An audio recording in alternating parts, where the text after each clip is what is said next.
Hello， 大家好，我是杰森，欢迎来到阿尔比恩的世界。新手一开始最常问的问题就是，到底要选哪一个组成？地图要怎么看？加成又是什么意思？别担心，这支影片我会一次带你搞懂组成之间有什么差别，地图上的蓝黄红区到底是什么，还有怎么利用地区加成把赚钱的速度直接拉起来。只要懂这些，不管你是想打怪、采集，还是未来种田、精炼、制作，都能走得比别人更快、更稳。那我们就开始吧。目前游戏中有5大安全区组成，也是新手任务结束后会让你直接落脚的起始城市。这些组成各有特色，重点在于每个城市的资源种类都不一样，这会直接影响到你采集、运输，甚至未来要发展的赚钱策略。来看看各大组成的资源分布情况。白城地形山脉，主要资源矿石，次要资源石材纤维；绿城地形森林，主要资源木材，次要资源兽皮石材；黄城地形草原，主要资源兽皮，次要资源纤维矿石；蓝城地形高地，主要资源石材，次要资源矿石木材；紫城地形沼泽，主要资源纤维，次要资源木材兽皮。你只要一开始搞懂想采集什么样的资源，就比别人更早建立属于自己的经济路线。那怎么选择适合自己的组成呢？我简单帮你归纳几种类型。如果你是孤狼玩家，喜欢自由采集又想稳稳赚钱，推荐你选择黄城，这里的资源多元，怎么采都不亏。想偶尔组队又不太确定参加什么活动，绿城会是个不错的选择。不论是地下城、阵营战，这里总是有人在喊组队。喜欢热闹，想参加各种黑区活动，也不怕喷掉装备，那紫城会非常适合你。这里的节奏快，团体活动多，非常适合热血的玩家。这3个城市也是目前整体经济状况最稳的组成，不管是自己玩还是组队赚钱，都是个很不错的选择哦。接下来看到画面右下角，这是非常重要的小地图，在这里你可以快速掌握目前所在的位置、地图结构，还有周围发生的事件。由左至右显示的是几项关键资讯：区域目前人数，你可以看到这张地图上目前的总人数。如果你是在红区，这个数字会改成显示当前地图内的红名人数，让你可以随时掌握危险程度，判断要不要继续留在这张地图上。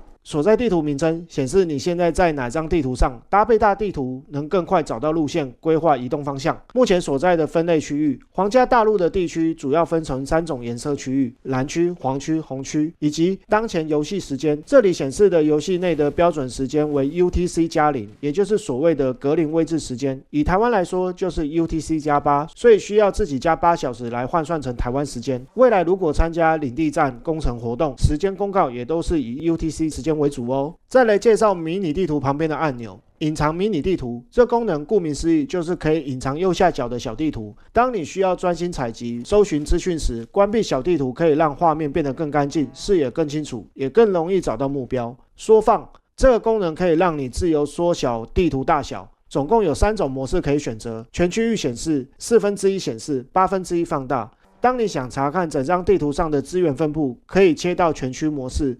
靠近资源、洞穴或宝箱时，可以切换成放大模式，能更清楚掌握位置，避免错过重点。灵活运用缩放功能，可以让采集、打怪、找资源更快、更精准。在小地图的右侧有4个按钮，开启世界地图，快捷键为 M。按下 M 键时，可以打开阿尔比恩的世界地图。黄色箭头代表你现在的位置。地图上显示小地图名称、分类区域颜色，有光柱的地点就是各大组成，中间那一座就是红城。地图上还能看到大型怪物，俗称世界王，通常分布在高阶地图区域。如果迷路了，可以按下重设镜头，立刻回到自己所在的地图位置，也可以用滑鼠滚轮缩放调整世界地图大小。最后，在世界地图的右下角，你可以看到整个大陆被分为2个部分，下方是皇家大陆，也是新手起始的区域，包含5大主城、中心的红城以及周围的红区。上方是异域大陆，俗称黑区，比皇家大陆大上将近3倍。这里是纯 PVP 区域，高风险也意味着高报酬。至于黑区的详细玩法，还有怎么在那里赚大钱，我会在之后的影片再带大家深入说明，敬请期待哦。开启区域地图，快捷键为 N， 在主城按下 N 时，就可以打开这张城镇区域的详细地图，可以清楚看到分类区域颜色、地图名称、当前区域人数，最重要的就是这一项地区产量加成。地区产量加成分成3种类型：农作物收获加成，又叫种田加成。简单来说，只要在特定主城种指定作物，收成时就会拿到额外的 10% 产量。像是在绿城种胡萝卜、炖齿牛蒡、鹅蛋、南瓜都能享受加成。只要记得一个原则，在哪一个主城开岛，就种那一个城市有加成的作物，收益才会最大化。而且要先拥有开田资金，以及有耐心每天上线经营农场哦。小提醒：新手如果想要种田，建议直接种药草园。园，一开始只专精种植一种农作物，练熟练度，这样未来浇水需要的专注点数会越来越少，效益也越高。精炼加成，精炼就是把采集到的原物进一步加工材料，像是兽皮做成皮革，矿石炼成金属条，纤维织成布料。不同组成对应不同资源加成，例如精炼皮革去蓝层，精炼矿石去紫层，精炼纤维去绿层。只要把资源运到有加成的城市，找到对应的店铺，就能获得额外的产出。制作加成指的是在指定城市制作装备、武器、食物或药水时，